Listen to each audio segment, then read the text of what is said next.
Well, there is part of the massive Hungarian crowd here. Not quite sure what's going on with the ring there, but that's what the crowd have come to see. The black and orange of Norby. Norbert Michelis, until the beginning of this season, Hungary's only ever World Touring Car Championship driver. In fact, apart from Zolt Baumgartner in Formula One, I think since the war, just about their only international championship driver.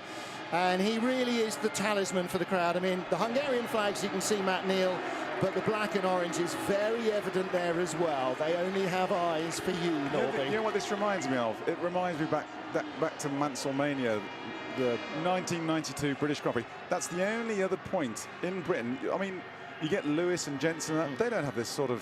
Well, there's too many of them. At the moment, you know, you've got Lewis and Jensen both winning races.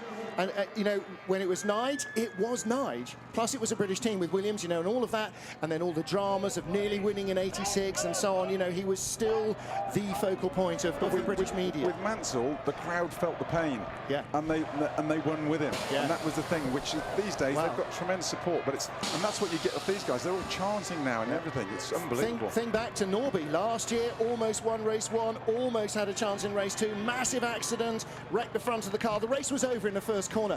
Then the downpour came and they had enough time to just basically construct a new front end out of gaffer tape and get him back into the race. Darrell's very much walking winded. And the highs and the lows. Well, again, you know, the mechanic's best friend is a big 5-pound club hammer and a roll of gaffer tape. I think they've used both to straighten out Darrell O'Young's car. The guys at Special Tuning, this was at lunchtime, you know, if they didn't have bad luck, they'd have no luck at all. But Darrell's really flying this weekend. He's on great form. He lines up third on the grid.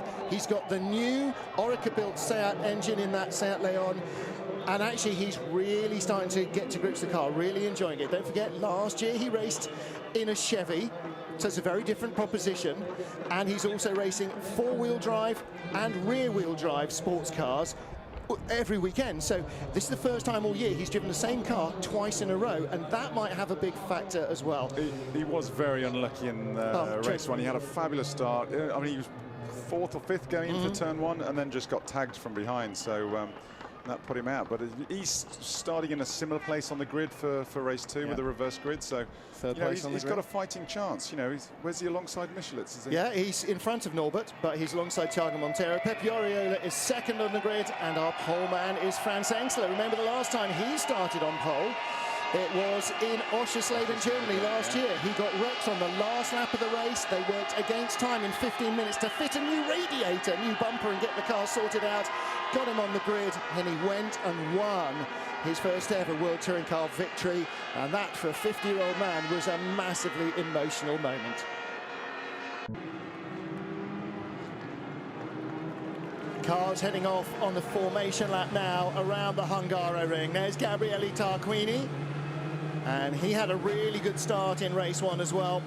Clearly the low-down punch from that new Seat engine really helps him get good rolling starts. But he's also great at generating a standing start getaway. He's the best starting front-wheel driver I think we've got in the field. And that's the degree of his experience coming to bear. There's the world champion, points leader of Armula. He leads Rob Huff and Alain Menu, who are now 5 points apart. Tom Coronel, 4th place, ahead of Gabriele Tarquini, who didn't score in race 1. Tarquini's car fixed, though, and it would seem to be all in one piece. He'll be hoping that all the wheels are pointing in the right direction. Yeah, we've been going on about Michelis, which is a great story, and you know, we wanted to get up there and we wanted to get on the podium.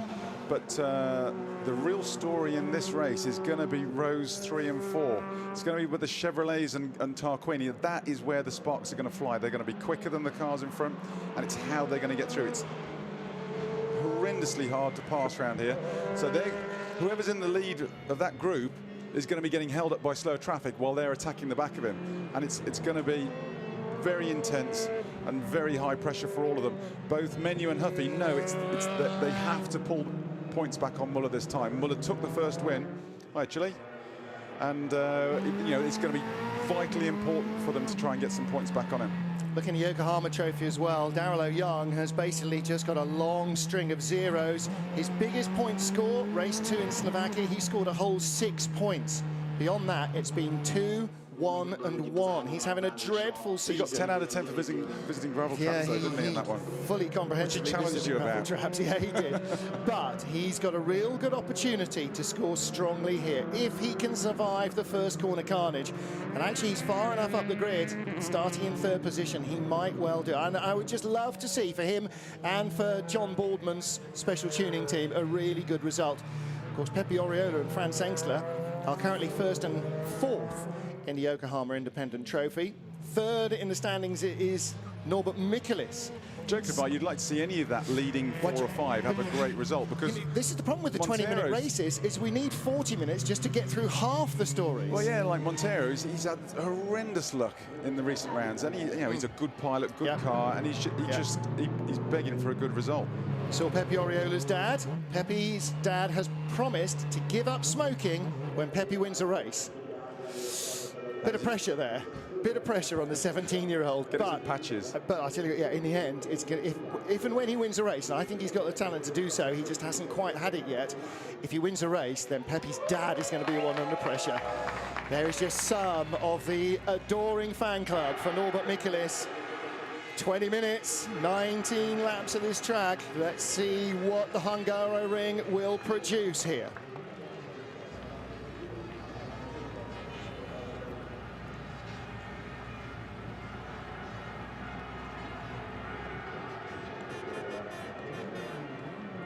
The grid is complete.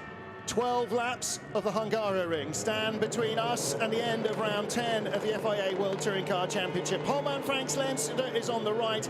Pepe Oriola on the left makes a slow start. Montero is shooting up behind Engstler. He's coming to the inside. Through goes Mehdi Banani as well. Engstler leading down into the first corner. Now we've got to come to the TV pics instead. Looking out the window, listen. Even a blind man's Labrador knows that Norbert Mikulis has taken the lead of the race just from the roar of the crowd and turned around is Charles Eng. Off two, I think, was Coronel, or was it his teammate Cherky? And Banani is second. Oriola trying to go around the outside. Mikulis leads. Calmly now, Norbert. The tyres are not fully up to temperature. Nice and pacey. Let Oriola deal with Banani. Banani's on a real rip this weekend as well. Engstler in fourth, through to fifth already. Has come Alan Menu, the best of the show. No, he hasn't quite. He's sixth behind Montero. Listen to the chanting. He's got 10 corners before he gets back to them on lap 1 alone, and they're already chanting Norby, Norby, as Mikulis leads the race. Now, the one problem he's got, Martin, is that the engine in that Seat of Oriola is really fast down the straight. It's mega, and so he's got to get some air in between him so he doesn't pick up too much slipstream off him going onto the main straight. Now, you would think this is made in the shade for Mikulis. He must have spent his whole life racing on this track. No, he raced here last year in World Touring Cars. He raced here the year before in the Seat Leon Cup. Prior to that, he had never been on this track before, and he's only been racing for 5 years. So Mikulis is almost as much of a rookie still in World Championship terms as Oriola in second. Into the pit lane has come don't know who came down the pit lane. Car number 10. We don't have a car number 10. Okay. Meanwhile, back with Mikulis. Must have been a course car. He's got some clear air now. He's got the hammer down first and second sectors fastest. Here he comes, listen.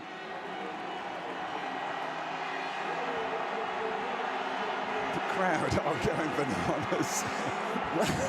And there's his girlfriend, big thumbs up.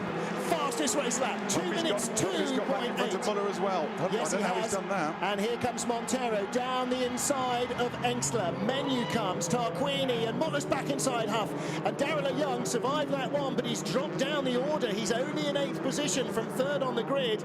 He may not have a fully functioning car, and Young gets eased out as well. Menu inside Engstler. Engstler cuts back in front of Tarquini.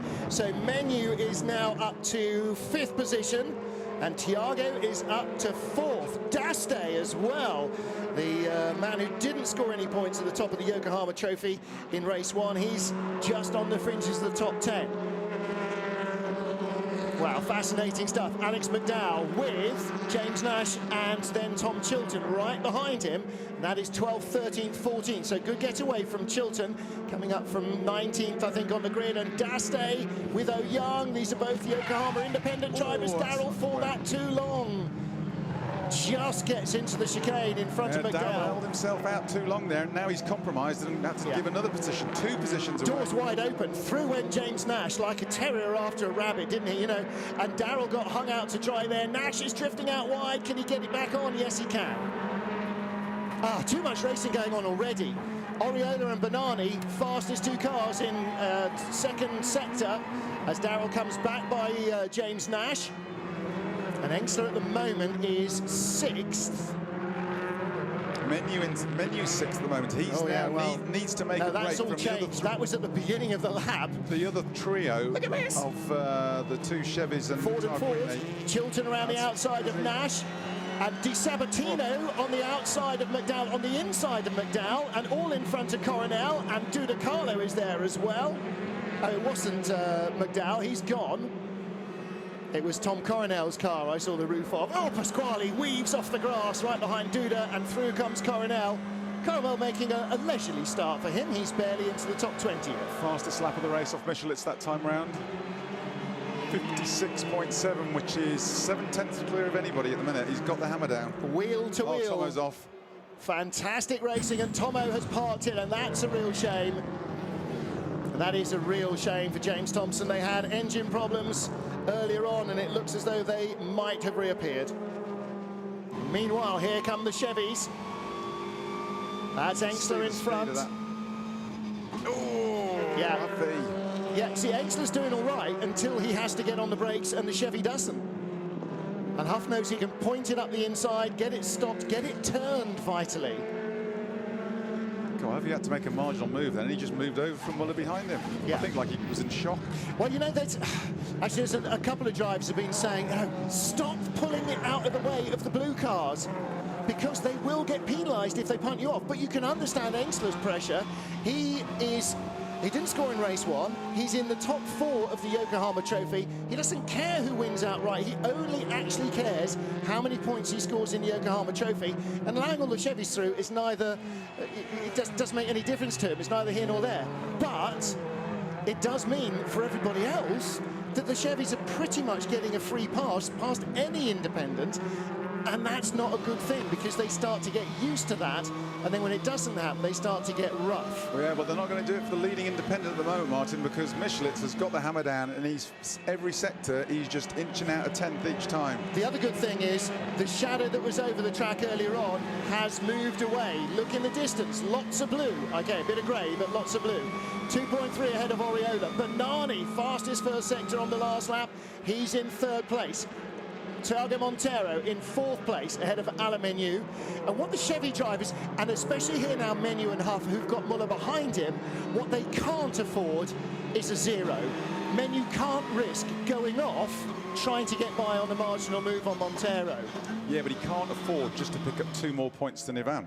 That's the problem. Well, he can't help. All he can do is what he can do. If Ivan retires, that's what they all need. Yes, but he's got to press on, Martin. Yeah. He's got to press on. He's not going to get anything for sitting there. No, and he's not going to sit there. You know, he's a racer. Thiago's daddies are on the pit wall watching the number 18 car.